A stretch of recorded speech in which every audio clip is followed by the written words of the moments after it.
Pour la 10e année, le Particulier Magazine dévoile le palmarès 2024 des meilleures assurances-vie. Le placement préféré des Français reste une valeur sûre. Alors ne manquez pas notre classement des meilleures assurances-vie pour choisir le contrat qui vous convient le mieux.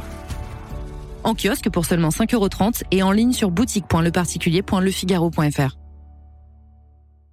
Et tout de suite les dédicaces sur Radio Hip. On accueille Léa de Lyon. Salut Léa. Salut, je voudrais dédicacer la chanson Ta meilleure amie. Oh top Léa, et c'est pour qui ta dédicace? Pour ma pompe à chaleur. Et c'est parti, spéciale dédicace à la pompe à chaleur de Léa. Merci. Avec jusqu'à 50% d'économie sur votre budget chauffage, votre pompe à chaleur sera votre meilleure amie. Jusqu'au 31 décembre, profitez du bonus pompe à chaleur d'EDF, soit 3 500 € minimum, en plus des aides publiques sur vos travaux d'économie d'énergie. Info sur edf.fr/bonuspack. L'énergie est notre avenir, économisons-la. Les podcasts du Figaro. En cette belle matinée du 10 juin 1990, les 83 passagers qui embarquent à Birmingham en Angleterre sont détendus, et pour cause. La plupart se rendent en vacances dans la jolie ville de Malaga, sur la Costa del Sol, en Espagne. Une destination que les Britanniques apprécient particulièrement pour ses plages de sable et sa météo ensoleillée.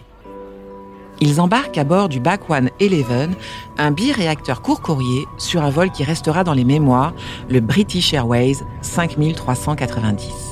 Dans le cockpit, Tim Lancaster, 42 ans, 11 050 heures de vol, il est assis à gauche, c'est la place du capitaine. À sa droite, le copilote Alastair Hutchinson, il a 39 ans et 7 500 heures de vol au compteur.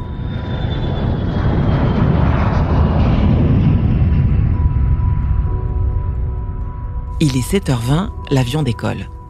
Mais moins de 15 minutes plus tard, à 5300 mètres d'altitude, Tim Lancaster croit avoir une hallucination. L'élément de pare-brise placé devant lui se met soudain à vibrer.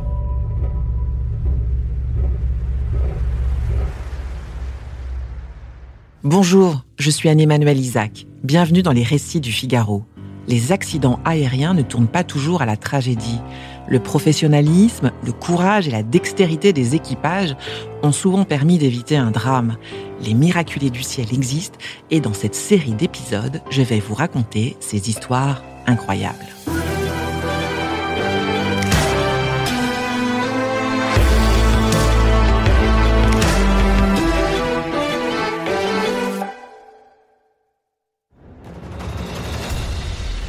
D'un seul coup, et aussi impensable que cela puisse paraître, le morceau de pare-brise disparaît complètement dans le ciel.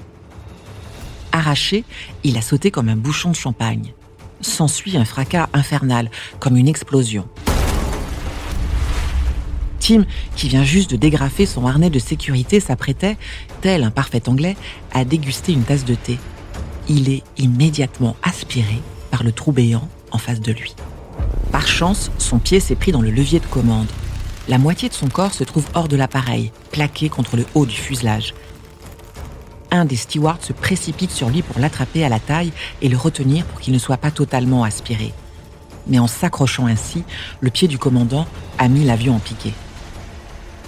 Dans quelques dizaines de secondes, s'il franchit sa VNE, c'est-à-dire la vitesse qu'il ne doit jamais dépasser, l'appareil pourrait se désintégrer. Un brouillard de condensation a envahi l'avion et dans le poste de pilotage, c'est le chaos le plus total. Toute la documentation de vol, qui est sur papier, s'est éparpillée dans le cockpit. Rappelez-vous, on est en 1990 et les tablettes n'existent pas.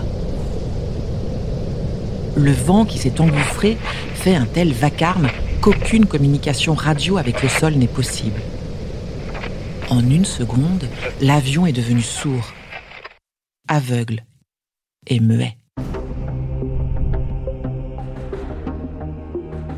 Nigel, le steward qui a agrippé les mollets du commandant de bord pour qu'il ne disparaisse pas dans les airs, commence à faiblir. Il craint de ne plus avoir assez de force pour le retenir. John, le chef de cabine, a alors une idée. Il attache son bras avec la ceinture de jump seat. Le jump seat, vous savez, c'est le strapontin qui est placé derrière le pilote et qui est normalement prévu pour accueillir une troisième personne dans le cockpit. Ainsi, solidement attaché, John peut attraper Nigel, qui lui-même tient Tim. Bien que groggy, Alastair, le copilote, réussit à stabiliser l'avion à 3000 mètres et à réduire la vitesse à 450 km/h. Quand soudain, le corps de Tim glisse sur le côté. Il se retrouve maintenant plié en forme de U sur la carlingue. Ses bras battent l'air et ses yeux sont grands ouverts, du sang ruisselle. La vision est terrifiante. Dans le poste de pilotage, on se dit « il est mort ». Mais Alastair leur hurle de tenir bon. À 280 km/h, il récupère la radio et peut enfin décrire la situation au contrôleur aérien qui, évidemment, n'en croit pas ses oreilles. Il va néanmoins le guider vers l'aérodrome de Southampton, au sud de l'Angleterre. Mais Alastair Hutchinson est inquiet. Son avion est lourd, car il n'a consommé que très peu de carburant, et la piste ne mesure que 1800 mètres, ce qui est relativement court. Un silence de mort règne parmi les passagers. Tout le monde se prépare à un atterrissage d'urgence. Chacun dans ses pensées, chacun dans ses prières.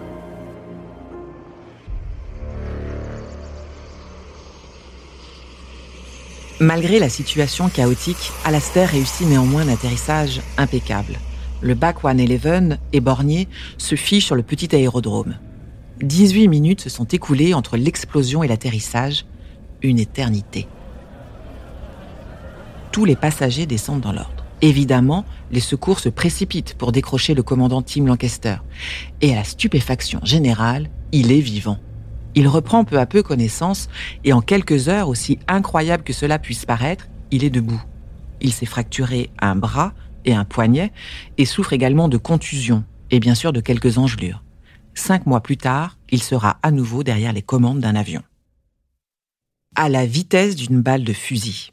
C'est comme ça que le commandant de bord décrira la rapidité avec laquelle s'est détaché le pare-brise. Mais alors, comment l'expliquer ? D'autant plus que le BAC 111 jouit d'une excellente réputation. C'est un appareil robuste et facile à piloter. Ses réacteurs Rolls-Royce Spey montent vite en puissance et lui permettent de décoller rapidement.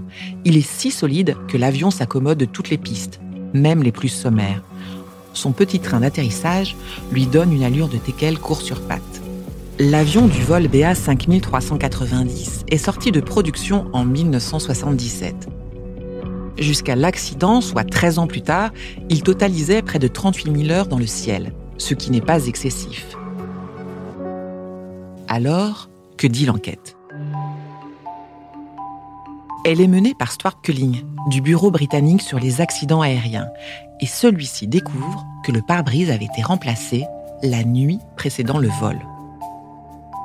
Sur le BAC 111, le pare-brise est fixé de l'extérieur, ce qui veut dire qu'il est poussé en permanence vers l'extérieur par la pression qui règne en cabine, une contrainte mécanique importante qui lui vaut d'être maintenue par pas moins de 90 vis sur la carlingue. Stuart Culling, l'enquêteur, demande à vérifier les vis qui ont servi à fixer le précédent pare-brise. La dernière opération remontait à 4 ans auparavant et à ce moment-là, l'avion n'appartenait pas encore à British Airways. Les vis se trouvent encore dans la poubelle de l'atelier de maintenance. Et l'investigateur découvre que 78 des 90 boulons, quoique de bon diamètre, sont trop courts. Il leur manque 2,5 mm. La veille du vol, l'ingénieur s'était contenté de remplacer les vis à l'identique, alors qu'elles n'avaient déjà pas la bonne taille. Il n'a pas respecté les préconisations du constructeur. Sous pression de son employeur, il voulait terminer son travail avant l'aube.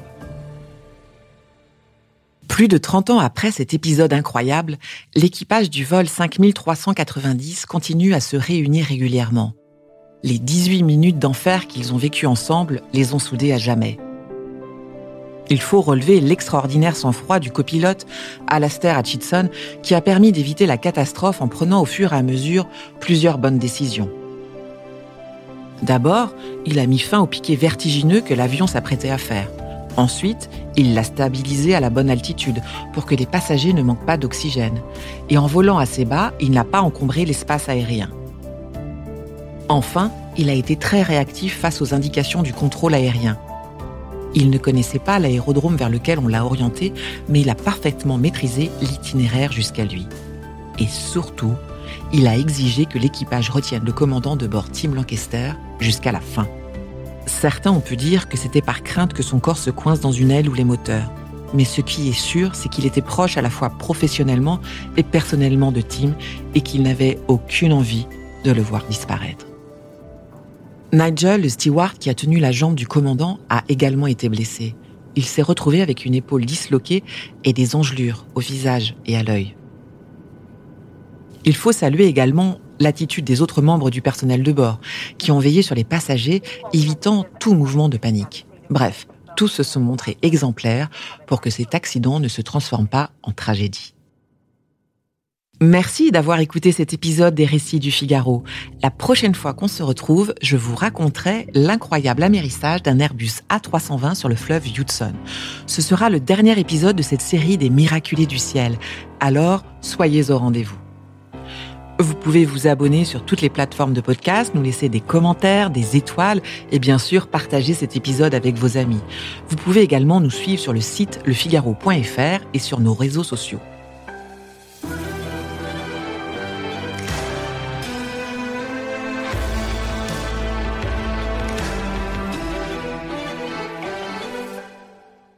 L'histoire du vol British Airways 5390 est à l'origine un article écrit par Philippe Doucet dans le Figaro du 23 juillet 2019.